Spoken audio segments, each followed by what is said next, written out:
And speaking of throwbacks, I want you in your memory to wind the clock back to around this time 3 years ago. We were in lockdown, we were in our homes, and for some people, the only silver lining was the opportunity to take more time for ourselves and focus on new interests or rediscovering old interests and being creative. And also, in a time where we couldn't get together and we couldn't meet up, loads of events were established as a means to put people in touch with each other and provide information.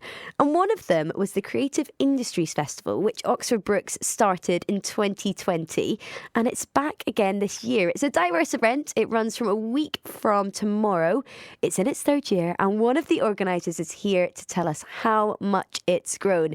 Their name is Dr. Hannah Yelin, Reader in Media and Culture at Oxford Brookes. Welcome to the show, Hannah. Thanks so much for having me. Oh, it's so good to have you on the show. First of all, as an overview of the Creative Industries Festival, tell us, what can people expect from it? What have you got going on? Okay, so this year it's going to be, for the first time, it's going to be in person as well as being online. So this is really exciting. And we've got around 50 artists and creative industries practitioners and academics and researchers coming together to give around about 20 events over the next 6 days starting tomorrow. And those events are going to be performances, we've got theatre, we've got music, we've got workshops, and we've got lots of talks as well, all around the theme of joyful resistance in the creative industries. Oh, I'd love to ask you a bit more about that theme. How did you pick that theme and what does it really mean, especially linking to everything that you've got happening over that week? Well, one of the reasons why the creative industries are so important, often it's talked about as an economic driver or a big sector for employment. And of course, it really does make a big contribution to society in those ways.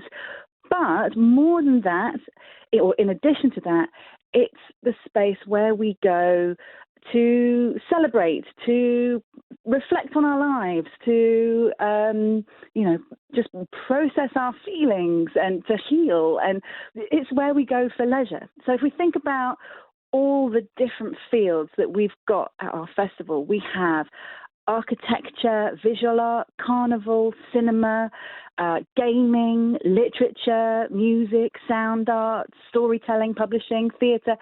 All of those places are just so important for the stories that we tell each other and the way we spend our leisure. So this idea of joyful resistance, the festival's always been a little bit political. Last year, we opened with disabled artist Aaron Williamson,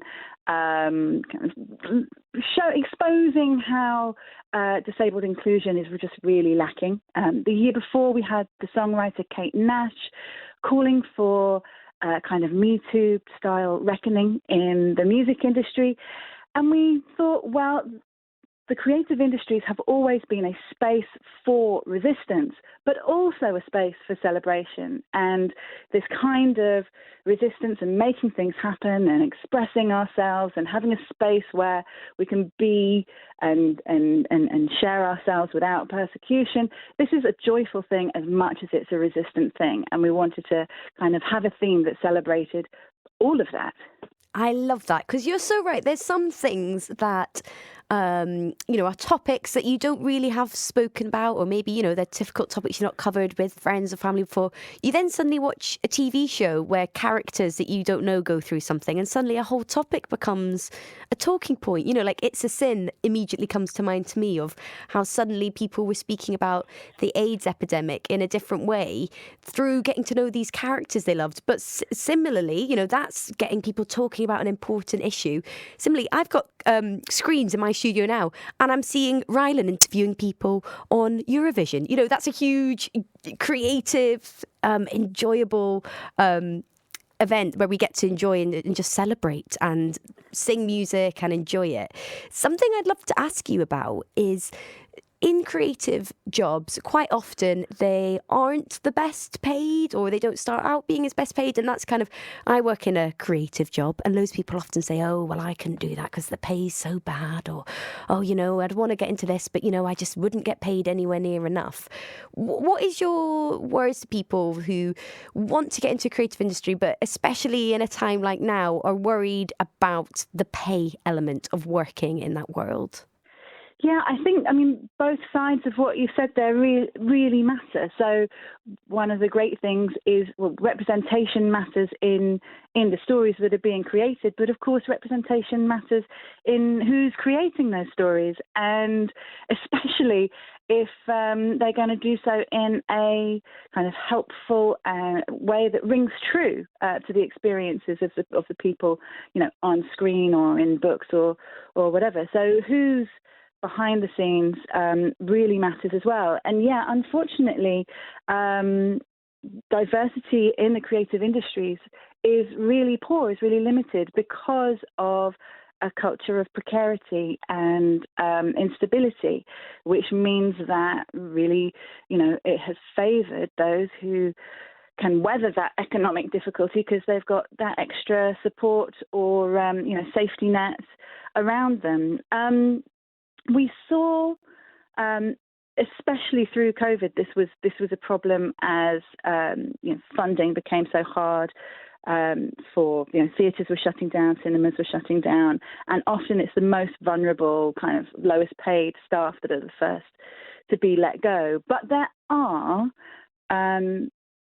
things like internships and schemes, deliberate schemes for widening participation, and it is a sector where people have been able to set up their own thing so that they can do precisely what they're trying, create the work that they are trying to do. And that's one of the things that's really important to us at the festival, is programming emerging artists and being a space to celebrate and platform emerging musicians and theatre groups and so forth.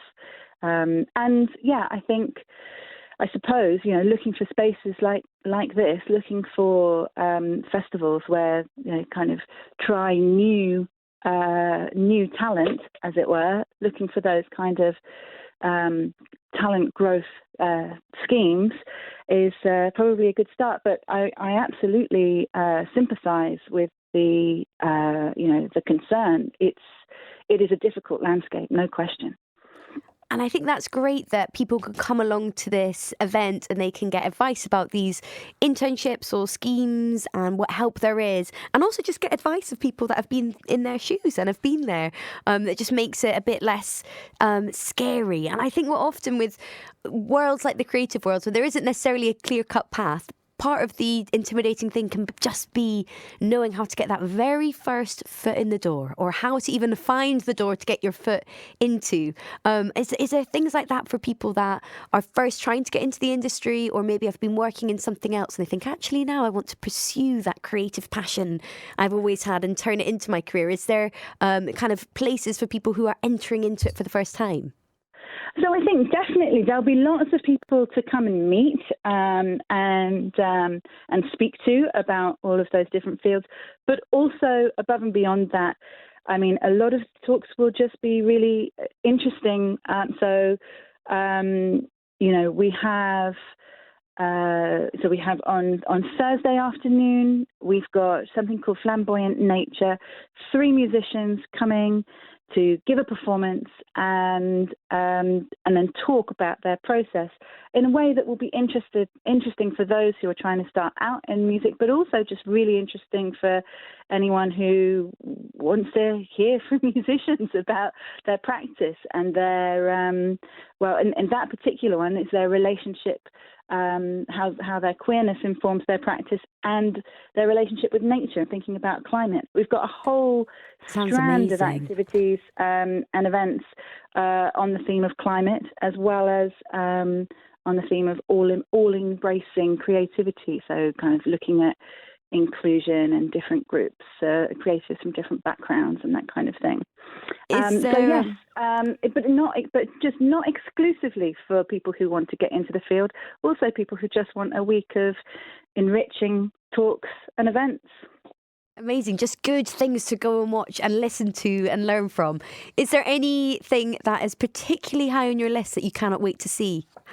Yes, so as well as the musicians on Thursday, we have the hosts of a podcast called Square Hole, and that podcast looks at neurodivergence in the creative industries. And their event with us it's for everybody, not just neurodivergent people, but they're bringing like material objects to activate all our senses.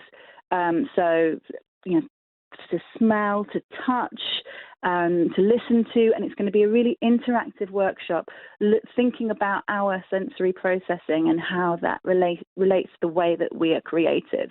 And then they're going to talk to us about neurodivergence in the creative industries around that.